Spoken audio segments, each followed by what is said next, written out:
बिस्मिल्लाहिर्रहमानिर्रहीम। अस्सलाम वालेकुम। डॉक्टर सैयद बेदार हुसैन। उम्मीद करता हूँ आप सब खैरियत से होंगे। आज हम जिस टॉपिक पे बात करेंगे वो है पेप्टिक अल्सर, यानी पेप्टिक अल्सर मैदे के ज़ख़म की वजूहात क्या हैं, अलामात क्या हैं और ट्रीटमेंट के हवाले से। तो अभी तक जिन्होंने चैनल को सब्सक्राइब नहीं किया वो सब्सक्राइब कर लें। तो अल्सर यानी वूंड, ज़ख़म बन जाना, वूंड बन जाना, लेजन बन जाना, और पेप्टिक यानी हमारे जो चीफ सेल हैं वो एक सेक्रीशन खारिज करते हैं जिनको पेप्सोजिन बोलते हैं, और हमारे एक और सेल होते हैं जो HCl हाइड्रोक्लोरिक एसिड खारिज करते हैं, और HCl और पेप्सोजिन मिलते हैं तो एक एंजाइम बनता है पेप्सिन, जो हमारे मैदे के लिए ज़रूरी होता है। जो हमारे मैदे में प्रोटीन होती है उसको डाइजेशन के करने के लिए पेप्सिन ज़रूरी होती है, और हमारे मैदे में हर वक्त पेप्सिन मौजूद होती है। तो जब किसी वजह से इसी पेप्सिन में गड़बड़ होती है तो फिर जो है ना वो पेप्टिक अल्सर पैदा होता है। तो हम ये देखते हैं कि ऐसा पेप्सिन का जो है ना एक नॉर्मल फंक्शन है, तो जब वो अब नॉर्मल होता है तो ये पेप्टिक अल्सर की तरफ जाता है। तो हम देखते हैं कि ऐसी क्या वजूहत होती हैं जिनकी वजह से जो है ना एक नॉर्मल फंक्शन जो है ना वो अब नॉर्मल होता है, और हमारी जो पेप्सिन मैदे के लिए ज़रूरी होती है एंजाइम है जो, तो वही उसी की वजह से फिर जो है ना मैदे में ये पेप्टिक अल्सर वजूद में आता है।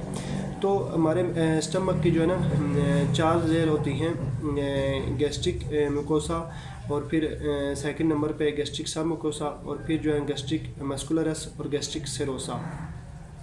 तो जब अंदर वाली जो है लेयर होती है वो ज़ख्मी हो जाती है पेप्टिक अल्सर में, तो जब इंटरमोस्ट लेयर म्यूकोसा जो है ना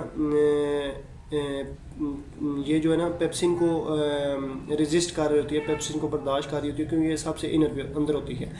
तो अगर किसी वजह से जब वहाँ पे इरोजन हो जाता है, वहाँ पे कटाव आ जाता है उस लेयर में, तो वहाँ फिर जो है ना वो अल्सर स्टार्ट हो जाता है, वहाँ पे ज़ख़म बन जाता है जिसकी वजह से तकलीफ़ होना शुरू हो जाती है। और जब वो फिर मोस्ट सेकंड लेयर को डैमेज करेगी, फिर थर्ड को, फोर्थ को, तो वो ऐसे स्टेप वाइज चलती जाएगी, और फिर वो मर्ज़ इतना पुराना होता जाएगा और तकलीफ़ इतनी बढ़ती जाएगी, और जब तकलीफ़ बढ़ती जाएगी तो फिर हम उससे अंदाज़ा लगाएंगे कि इसका मर्ज़ कितना पुराना है। तो वो जो यानी पेप्टिक अल्सर जो होता है ये मोस्ट इनर जो लेयर होती है म्यूकोसा, उसके इरोजन, उसके कटाव की वजह से जो है ना पेप्टिक अल्सर वजूद में आता है। तो वहाँ पे पहले पर एसिडिटी भी मैदे में होती है, तज़बियत वगैरह होती है, तो इन्फ्लेमेशन होती है। इन्फ्लेमेशन के बाद फिर जो है ना आस्ता आस्ता ये लेयर डैमेज होना शुरू हो जाती है, और वहाँ से लेयर का कटाव हो जाता है। ये फर्स्ट लेयर उठती है, फिर सेकंड, फिर थर्ड, फोर्थ, और ये जो है ना मर्ज बढ़ता चला जाता है, और स्टमक अल्सर, और फिर इसकी कॉम्प्लिकेशन में आगे स्टमक कैंसर भी हो सकता है। ठीक है, तो इसकी जो वजूहात हैं वो मेन वजह मसाला जात हो जाती है कि आजकल बहुत ज़्यादा जो मसाले जात इस्तेमाल होते हैं, स्पाइसेस फूड इस्तेमाल होती हैं, उसकी वजह से जो ना ये पेप्टिक अल्सर हो सकता है। इसके अलावा जो बेजा मेडिसिन का इस्तेमाल है, anti inflammatory drug, pain killer, जब एक बंदा लगातार खाता रहता है तो वो इस मसाइल का शिकार हो सकता है। इसके अलावा अल्कोहल जो है ना इसका रास्ता हमवार करती है, अल्कोहलिक पेशेंट देखने में मिलते हैं। इसके अलावा स्ट्रेस, एंग्जाइटी, टेंशन, डिप्रेशन, ये चीज़ें भी जो है ना इसके मसाइल का सबब बनती हैं।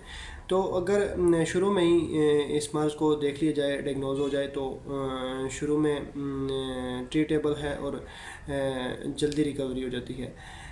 इसके अलावा इसकी जो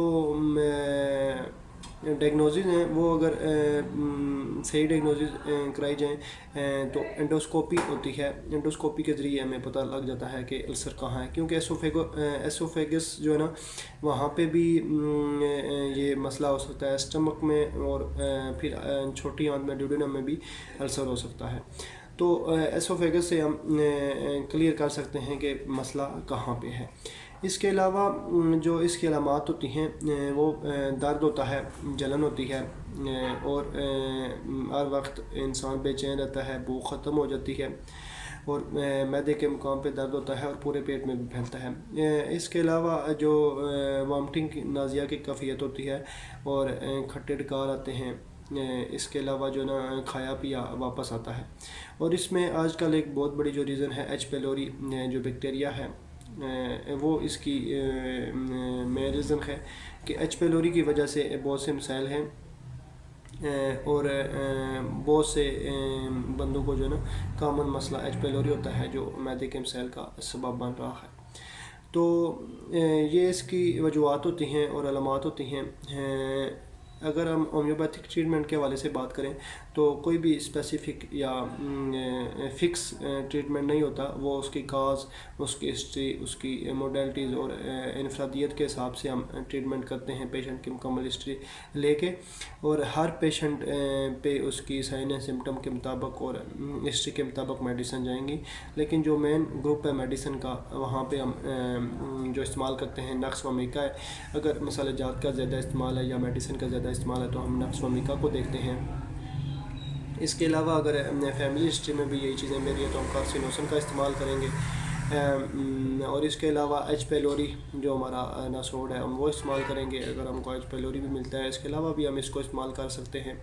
اس کے علاوہ اگر ہمیں ایگزیکٹ یہاں پہ پین ملتا ہے، درد ملتا ہے اسٹماکولوجی کا، ہم ایبس نیگرا کو استعمال کریں گے. اس کے علاوہ نیٹرم فاز، اگر ایچ پیلوری کی وجہ سے یہ مسئلہ ہے اور کھٹے ڈکار آتے ہیں، کھایا پیا جو ہے نا واپس منہ کی طرف آتا ہے تو ہم نیٹرم فاز کا استعمال کریں گے. اس کے علاوہ زیادہ مسالہ جات یا بیکری آئٹمز یا فاسٹ فوڈ پہ انسان رہا ہے تو ہم پلساٹیلا کا استعمال کریں گے. کاربو ویج، اگر ایسیڈیٹی ہوتی ہے، تذبیت ہوتی ہے، گیس بنتی ہے تو ہم کاربو ویج کا استعمال کرتے ہیں. لوور ایبڈامن میں اگر گیس ہوتی ہے، بلاٹنگ ہوتی ہے تو ہم لیکو کا استعمال کریں گے. انٹم کروڈ ہماری ایک ریمیڈی ہے. اگر کوٹڈ ٹنگ ہمیں ساتھ ملتی ہے تو ہم انٹم کروڈ کا استعمال کریں گے.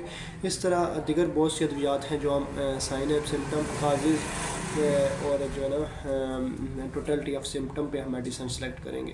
تھینک یو، والسلام.